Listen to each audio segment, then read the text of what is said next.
Selamat datang di kelas fisika. Kali ini kita akan membahas mengenai hukum Kepler.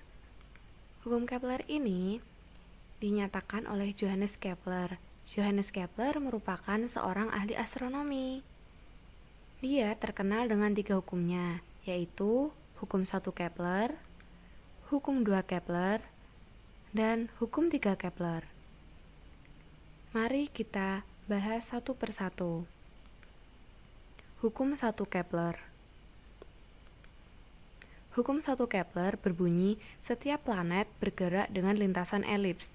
Matahari berada di salah satu fokusnya.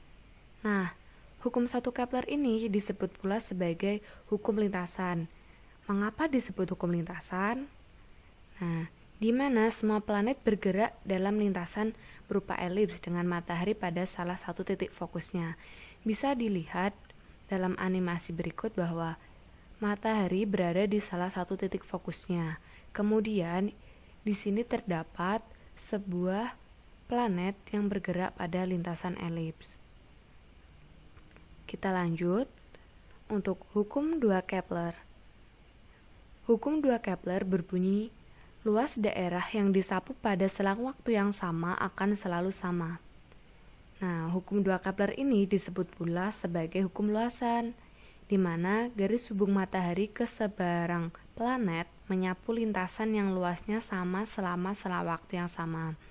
Nah, pada animasi berikut bisa dilihat bahwa ketika planet berada di dekat matahari, dia akan menempuh dengan cepat dan luasannya pun menjadi seperti ini.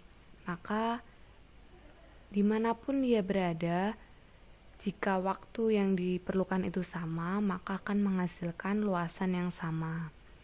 Kemudian yang terakhir yaitu ada hukum 3 Kepler.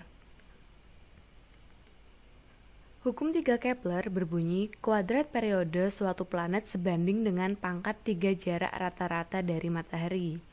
Nah, hukum 3 Kepler ini menjelaskan tentang periode revolusi di setiap planet yang mengelilingi matahari. Di sini, kuning ini adalah matahari, kemudian yang melintasi ini adalah planet. Nah, masing-masing planet ini mempunyai lintasan sendiri-sendiri yang berupa elips, seperti itu. Kemudian, untuk rumus dari bunyinya, dapat kita lihat bahwa T kuadrat per R kuadrat sama dengan K, sehingga T1 kuadrat per T2 kuadrat sama dengan R1 pangkat 3 per R2 pangkat 3, di mana T di sini adalah periode revolusi suatu planet dan R adalah jarak suatu planet ke matahari. Sekian untuk materi kali ini. Semoga materi yang disampaikan tadi dapat bermanfaat. Tetap semangat dan terus berjuang.